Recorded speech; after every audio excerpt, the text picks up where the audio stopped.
जैसे कि last video में मैंने मेंशन किया कि लारावेल एक एमवीसी फ्रेमवर्क है, लेकिन इसका क्या फ़ायदा है या इसके ऑपोजिट क्या चीज़ है? एमवीसी के ऑपोजिट क्या किस कोड को हम नॉन एमवीसी कहते हैं?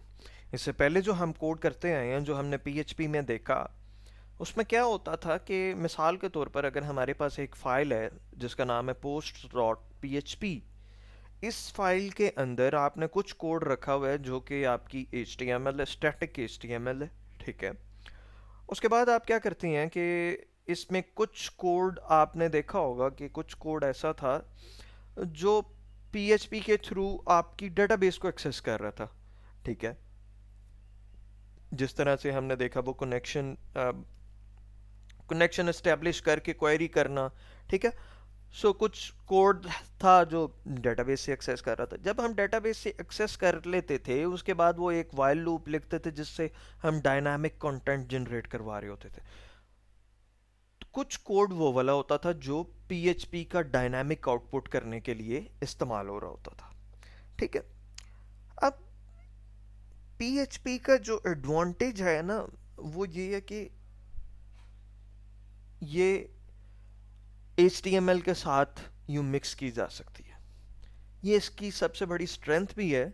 लेकिन जिस तरह से आपका सिस्टम, अभी तो हमने बिल्कुल छोटी सी चीज़ देखी थी, एक दो डेटाबेस, एक बल्कि एक डेटाबेस टेबल था, और उसमें भी जब आप डायनामिक कंटेंट आउटपुट वगैरह करवा रहे हो तो बड़ा मेसी सा कोड लगता है, ठीक है। तो एक तो आप आपका कोड बड़ा मैसी होता है, क्लीन कोड नहीं होता, आपको पता नहीं चलता कि कोड आपका किधर पड़ा हुआ है, ठीक है। बिजनेस लॉजिक आपकी किधर पड़ी हुई है, ठीक है, किधर आप क्या कर रही हैं। तो रिफैक्टरिंग करना भी जो है आपके लिए मुश्किल होता है। एमवीसी क्या कहता है? एमवीसी जो है,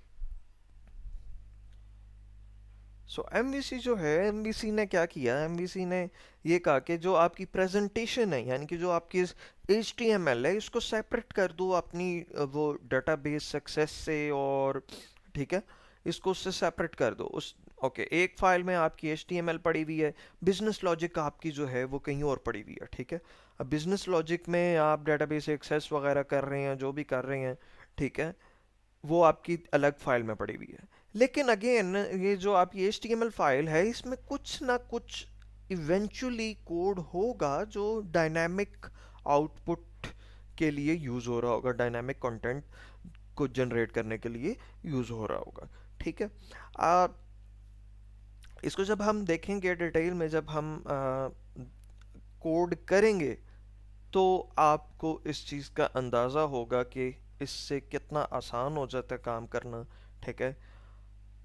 तो इसमें हम देखेंगे कि किस तरह से ये हम इस एमवीसी के आर्किटेक्चरल डिज़ाइन पैटर्न को इस्तेमाल कर सकते हैं, ठीक है। अगर आप ज़्यादा डिटेल में इसको पढ़ना चाह रहे हैं एमवीसी को, तो आप एमवीसी आर्किटेक्चर के बारे में पढ़ सकते हैं। कुछ एक बुक है डिज़ाइन पैटर्न्स की, उसमें से पढ़ सकते हैं।